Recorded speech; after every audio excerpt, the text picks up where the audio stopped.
They called it a panic move. They called it Groundhog Day. Manchester United should appoint the best manager that they possibly can that's available in the world, and in the summer... In the theatre of football, we are obsessed with the big name. There's going to be Carlo Ancelotti, Thomas Tuchel, Nagelsmann, and amongst many others, world-class managers. We want the tactical zealots from Germany, the fiery Italians, or the glamorous Spaniards.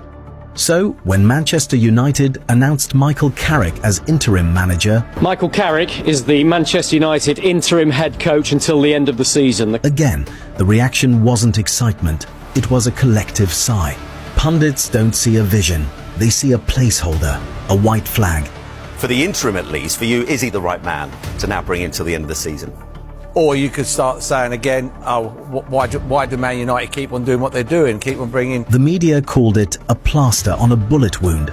...in someone just to cover over the cracks for another 6 months to get someone else in, so... They saw a quiet man who was just there to keep the seat warm. They saw a caretaker. But while the pundits were talking... If you want a world-class manager, they might want a world-class manager right now who's not available for a 6-month period. This might be the best option. A world-class manager won't come here. Michael Carrick was planning. What they didn't realise is that United 2.0 isn't a continuation of the past. It's a calculated demolition of it. That reaction only makes sense if you've forgotten who Michael Carrick actually is. Here's Carrick.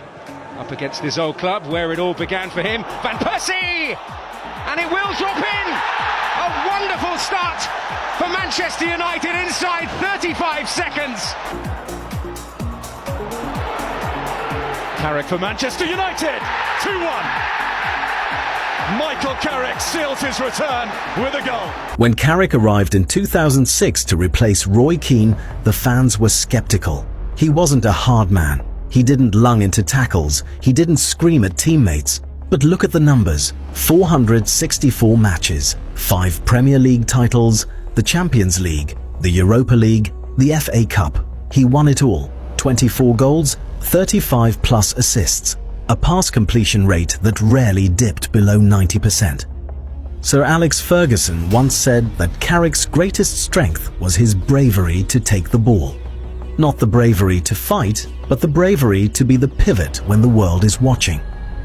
Sir Alex saw a 16-year-old kid from Newcastle move to London alone and saw immense character.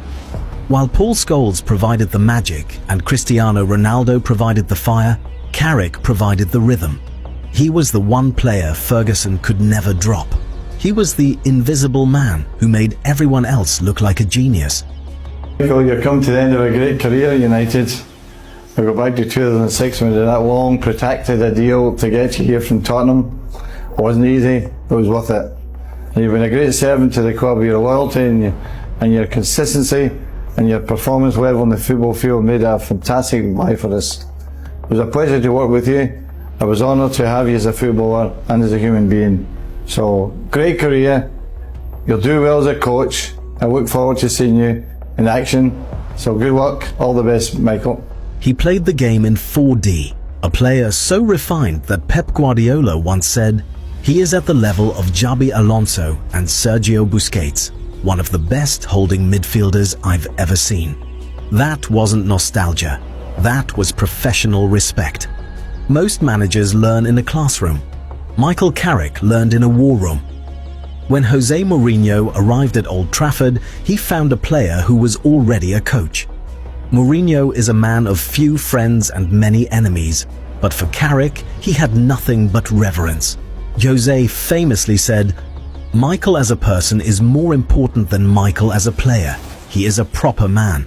You know, Michael as a person is more important than Michael as a player. So we gave them the time to relax, to recover, to feel confident, to make the decision. He wants to play, he wants to stop. He knows that my coaching staff has a chair for him. If he wants, when he wants, the chair is there in the office for him. I want that.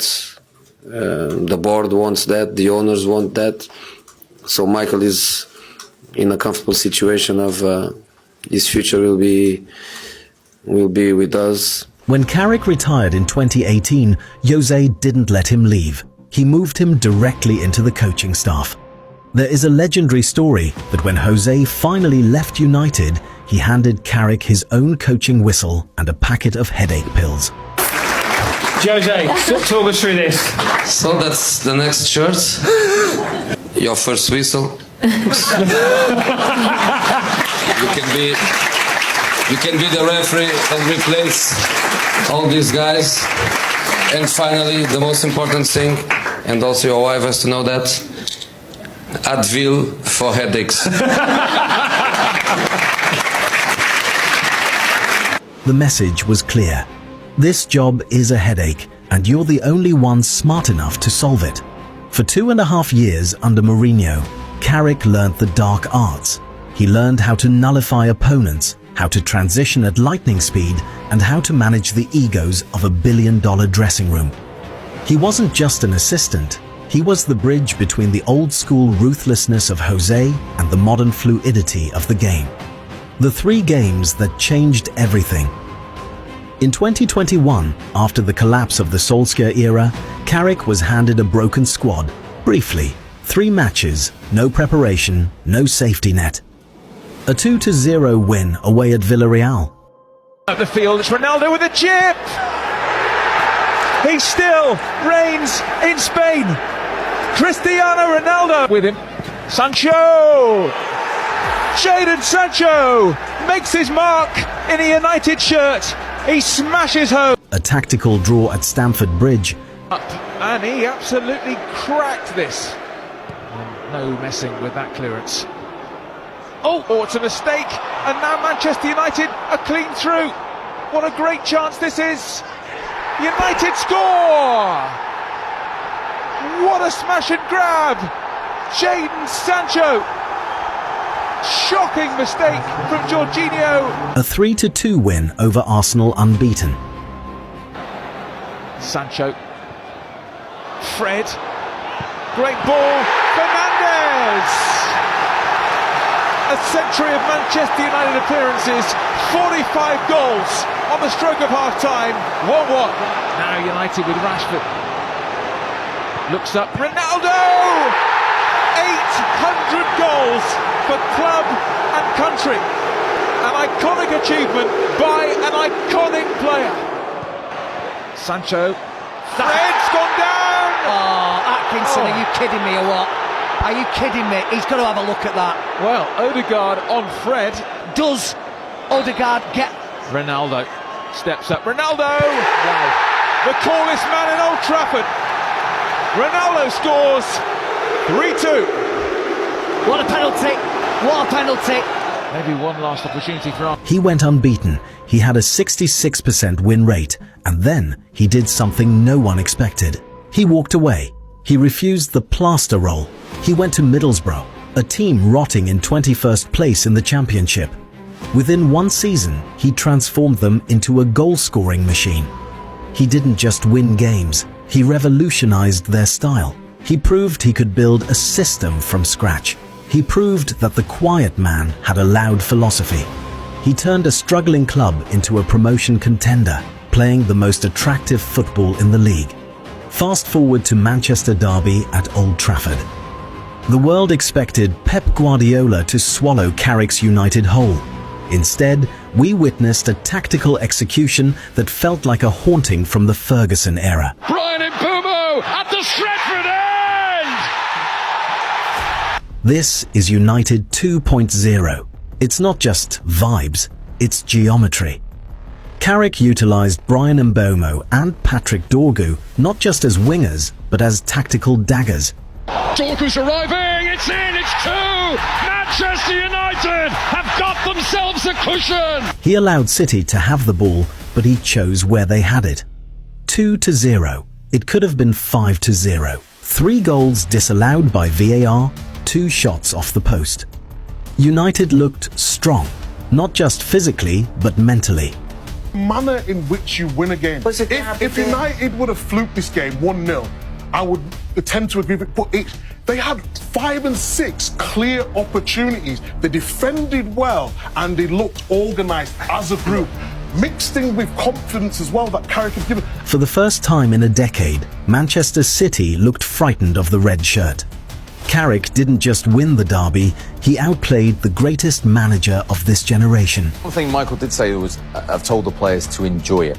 We're playing for Manchester United, playing at Old Trafford here.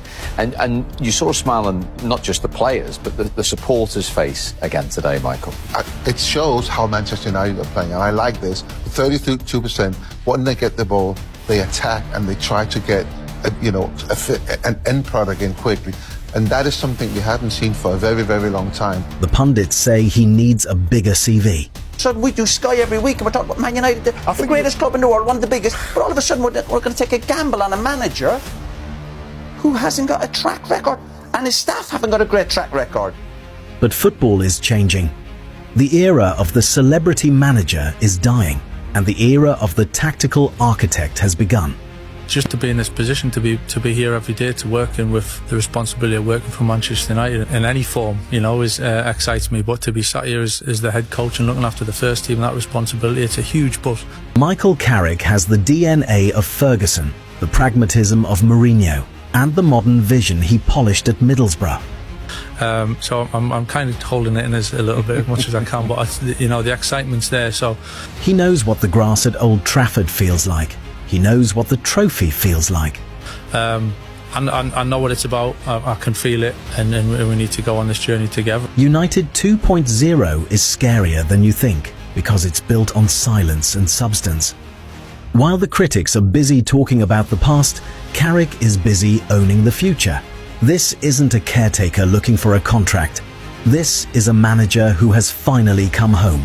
And the rest of the league is starting to realise Michael Carrick is scarier than you think. But the question remains for you. Is Carrick the man to lead United back to the pinnacle permanently, or is Gary Neville right? Are we just watching a movie we've seen before?